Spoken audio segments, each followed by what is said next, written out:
नमस्कार साथियों, मेरा नाम है आर के सिंह। संस्कृति आईएएस के यूट्यूब चैनल पर एक बार फिर से आप सभी का स्वागत है। आज के एपिसोड में हम बात करने वाले हैं कि निर्मला सीतारमण ने जापानी एनिमे निर्देशक मियाजाकी को आखिर बधाई क्यों दी, और ये चर्चा का विषय भी बना हुआ है। चलिए देख लेते हैं कि आखिर मामला क्या है। इस मामले को समझने के लिए हम द हिंदू का एक आर्टिकल को अपने विश्लेषण का आधार बनाते हैं। ये आर्टिकल क्या कहता है, तो Nirmala Sitharaman hails Japanese anime director Miyazaki on winning Ramon Magsaysay award.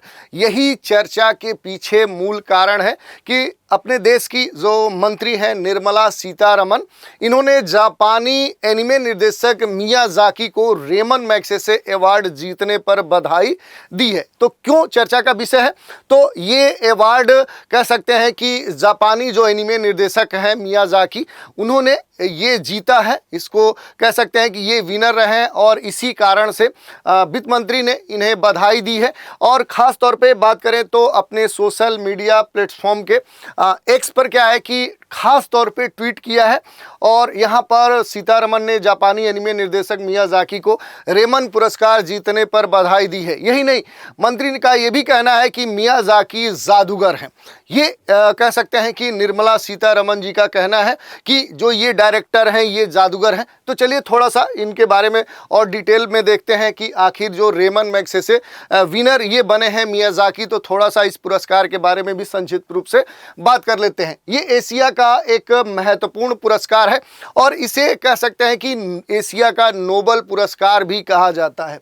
ये सर्वोच्च सम्मान है, एशिया का प्रमुख पुरस्कार है और एशिया में जो महत्वपूर्ण कह सकते हैं कि एक पर्सनालिटी थी, उन्हीं के संदर्भ में उनकी याद में इसे दिया जाता है। उनके द्वारा जो परिवर्तनकारी कह सकते हैं कि नेतृत्व किया गया था, उसी का जश्न मनाने के लिए उनकी याद में ये पुरस्कार वितरित किया जाता है। बात करें तो पहले ही हमने बताया कि इसे नोबल पुरस्कार के रूप में जाना जाता है, यानी ये एशिया का एक तरह से नोबल पुरस्कार माना जाता है। इसी से आप समझ सकते हैं कि एशिया का ये सर्वोच्च पुरस्कार है। इसके अलावा जो RMAF जो बोर्ड ऑफ ट्रस्टीज है, उसके द्वारा प्रत्येक वर्ष क्या है कि ये पुरस्कार विजेताओं को दिया जाता है, जिसके तहत एक प्रमाण पत्र, एक पदक प्रदान किया जाता है, जिस पर दाईं ओर कह सकते हैं कि रेमन मैग्सेसे का क्या होता है कि इनकी जो छवि है, इनकी छवि इमेज इस पर उकेरी गई रहती है और इस कारण से ये चर्चा में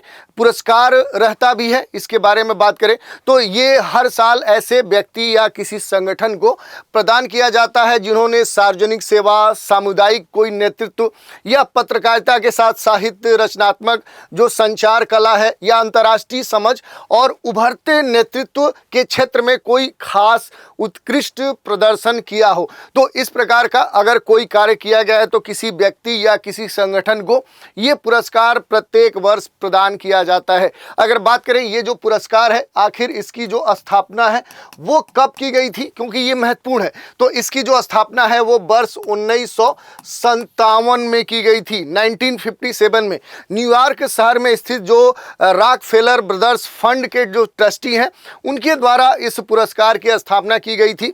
यह राष्ट्रपति रेमन मैग्सेसे की विरासत के संदर्भ में ये सम्मान प्रदान किया जाता है, जिन्हें उन्हें अनुकरणीय उनके नेतृत्व, उनके लीडरशिप और फिलीपींस लोगों की सेवा के लिए कह सकते हैं कि जनता के वो चैंपियन रहे हैं और तीसरी दुनिया के पहले डेमोक्रेट के रूप में भी जाने जाते हैं। इस कारण से क्या है कि ये पुरस्कार दिया जाता है। अगर बात करें इस पुरस्कार के प्रदान किए जाने के पीछे आखिर उद्देश्य क्या है, तो एशिया में उत्कृष्टता को पहचानना और दूसरों के प्रति निस्वार्थ करुणा और सेवा की एशियाई जो भावना है उसके जश्न मनाए जाने के संदर्भ में ये पुरस्कार प्रदान किया जाता है। तो ये हमने देख लिया कि आखिर रेमन मैग्सेसे पुरस्कार क्या है।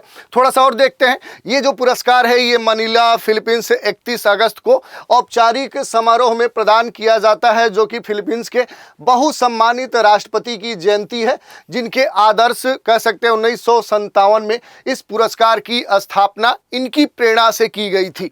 तो थोड़ा सा यहाँ ये भी महत्वपूर्ण हो जाता है कि आप जान जाइए कि आखिर जो मनीला है वो कहाँ पर है। तो ये फिलीपींस की राजधानी, आप देख लीजिए, ये फिलीपींस है और इसकी ये राजधानी है।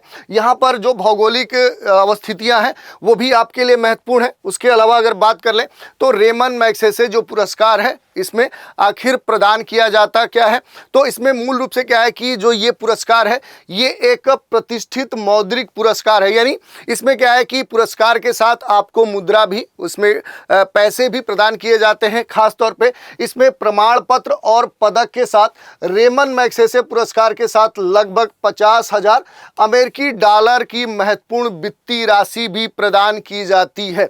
ये महत्वपूर्ण है। इसके अलावा अगर बात करें तो सम्मान के अतिरिक्त पुरस्कार विजेताओं को क्या है कि इसमें खास तौर पे क्या है कि नगद पुरस्कार ये प्रदान किया जाता है। तो ये हमने देख लिया कि आखिर इस पुरस्कार के अंतर्गत क्या प्रदान किया जाता है। अब थोड़ा सा हम बात कर लेते हैं इसमें जो फिल्म निर्देशक मियाजाकी हैं इनसे जुड़े हुए जो महत्वपूर्ण पहलू हैं, जो तथ्य हैं, उन पर भी हम देख लेते हैं, क्योंकि इनसे जुड़े हुए भी प्रश्न आपके पूछे जा सकते हैं। फिल्म निर्माण और मानवीय स्थिति को उजागर करने और बच्चों की कल्पना को प्रेरित करने के लिए उनकी आजीवन प्रतिबद्धता के लिए क्या है कि ये सम्मान मियाजाकी को इस फाउंडेशन ने प्रदान किया है। फाउंडेशन ने पर्यावरण संरक्षण, शांति की वकालत, महिलाओं से संबंधित जो राइट्स हैं, ऐसे जो कॉम्प्लेक्स जटिल जो विषय हैं उनसे संबंधित मुद्दों को उठाने के लिए खास तौर पे क्या है कि मियाजाकी को ये रेमन मैग्सेसे पुरस्कार प्रदान किया है। बात करें तो जो मियाजाकी हैं ये बच्चों और महिलाओं से संबंधित जो मुद्दे होते हैं उनको बड़े ही तरीके से क्या है कि ये उठाते हैं और इसी के लिए क्या है कि ये जाने भी जाते हैं। बात करें तो इन मुद्दों को बच्चों के लिए समझने योग्य बनाने में भी क्या है मियाजाकी की अपनी जो कला है वो बड़ा ही तारीफ वाली है। इसके अलावा इनमें अगर बात करें तो इनकी कई सारी ऐसे कृतियां हैं, जैसे बात करें कि Nausicaa of the Valley of the Wind और माई नेबर जो टोटोरो है, ये भी महत्वपूर्ण है। तो ये इनकी खास कृतियां हैं।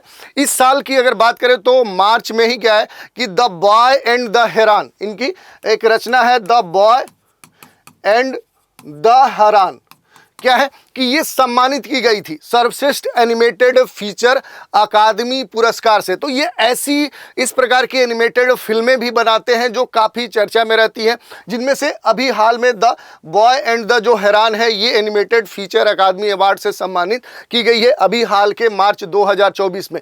मियाजाकी की जो फिल्में हैं खास तौर पे बच्चे और महिलाओं को ध्यान में रखते हुए बनाई जाती हैं। इनकी जो ये कृतियाँ हैं ये प्रकृति के प्रति इनकी गहरी कह सकते हैं कि जो श्रद्धा है, आस्था है, उसको प्रकट करती हैं। इसके साथ जो मानवीय अहंकार के विरुद्ध जो गहरी चेतावनी है उनको खास तौर पे ये प्रदर्शित करते हैं, उन भावनाओं को कम करने का प्रयास करते हैं। अगर बात करें तो रेमन मैग्सेसे पुरस्कार हर वर्ष एशिया में विकास की चुनौतियों से निपटने के लिए कुछ खास व्यक्तियों या किसी संगठन को प्रदान किया जाता है।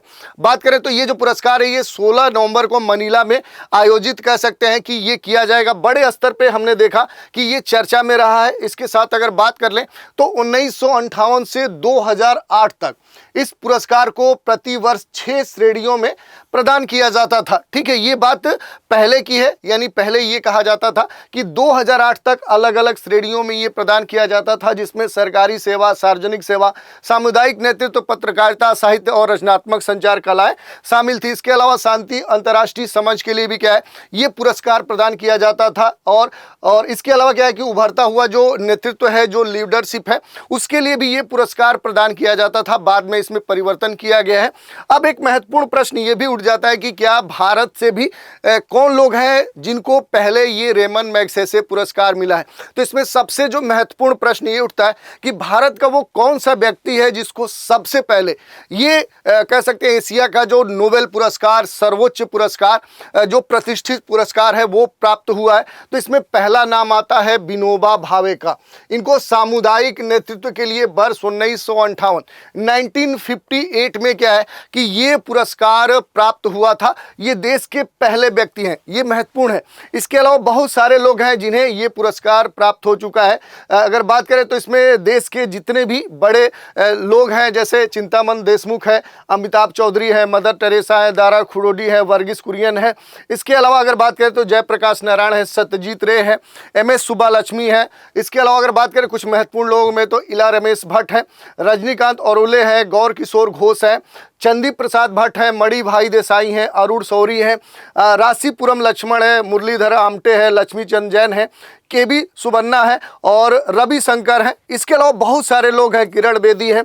लिस्ट लंबी है। और अगर लेटेस्ट की बात करें तो लेटेस्ट में क्या है कि वर्ष 2019 में रवीश कुमार को पत्रकार के तौर पे क्या है कि ये पुरस्कार प्राप्त हुआ है। और उसके बाद रवि कन्नन आर जो है ये सर्जिकल ऑन्कोलॉजिस्ट हैं और इन्हें 2023 में ये पुरस्कार प्राप्त हुआ था। तो इस तरह से हमने देख लिया कि आखिर जो ये रेमन पुरस्कार है, रेमन मैग्सेसे पुरस्कार है, अपने देश के किन लोगों को प्राप्त हुआ है, सबसे पहले किसे प्राप्त हुआ था और अभी हाल में कौन व्यक्ति है जिन्हें ये पुरस्कार प्राप्त हुआ है। आज की चर्चा पर एक प्रश्न भी देख लेते हैं। प्रश्न है, प्रथम भारतीय रेमन मैग्सेसे पुरस्कार विजेता थे। विकल्प दिए गए हैं, विनोबा भावे, महात्मा गांधी, रविन्द्रनाथ टैगोर और जवाहरलाल नेहरू। तो आप आशा करते हैं कि आप इस प्रश्न का उत्तर दे लेंगे। और आज के इस एपिसोड में इतना ही। नए एपिसोड में कुछ नए तथ्यात्मक पहलुओं के साथ फिर मिलेंगे, तो आप हमारे साथ बने रहें। इसके लिए धन्यवाद।